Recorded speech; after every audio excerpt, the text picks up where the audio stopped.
Bonjour à tous.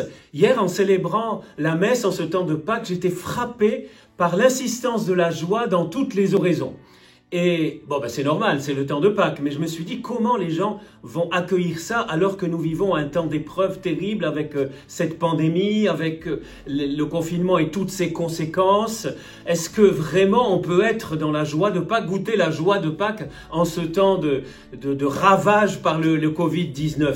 C'est une bonne question que certainement vous vous êtes posée et vous avez peut-être même du mal à vivre cette joie de Pâques. Alors me venait à l'esprit un saint de Russie qui s'appelle Séraphime de Sarov. Quand il accueillait des gens chez lui, il leur disait « ma joie » et il rajoutait « le Christ est ressuscité ». Vous voyez, Séraphime de Sarov nous montre, comme beaucoup de saints, comme finalement tous les chrétiens, que la source de cette joie de Pâques n'est pas dans les événements, que ça aille bien ou que ça aille mal. Non, je ne dis pas peu importe, on espère vraiment que cette pandémie va s'arrêter vite. Mais non, la source de notre joie de disciples de Jésus, c'est en Jésus. Il faut aller directement à la source et peut-être que ce temps d'épreuve aussi nous permet, non pas qu'il soit bon, mais nous en profitons pour davantage récupérer, j'allais dire, la joie de Pâques, du Christ qui est victorieux, qui a détruit la mort et qui vient nous dire et qui vient nous montrer que rien ne peut nous séparer de l'amour de Dieu. Dieu qui a envoyé son Fils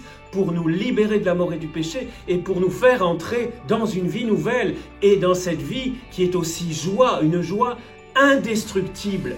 Pourquoi indestructible? Parce que cette joie du Christ ressuscité est le fruit même de l'amour de Dieu répandu dans nos cœurs par le Saint-Esprit. Aussi, si vous avez du mal à entrer dans la joie de Pâques, je vous conseille de demander encore l'Esprit Saint que Jésus a soufflé sur ses apôtres le soir même de Pâques. Bien sûr, il y a d'autres moyens, vous pouvez aussi chanter, vous pouvez lire la parole de Dieu, vous pouvez suivre toutes les transmissions, les prières sur Internet. Tout ça nous aide à entretenir et alimenter cette joie qui, je le répète, ne dépend pas des circonstances.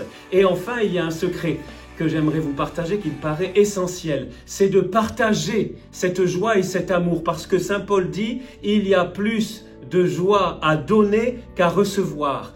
En servant, en aidant les autres, en appelant une personne seule, en se joignant à des initiatives de solidarité. Et puis si vous ne pouvez pas, entre guillemets, faire beaucoup, vous pouvez prier pour tous ceux qui sont seuls, qui sont dans les hôpitaux. Tout ça, c'est de la joie partagée et il y a vraiment plus de joie à donner qu'à recevoir. C'est la joie du Christ ressuscité. Je vous souhaite une bonne Pâques à tous.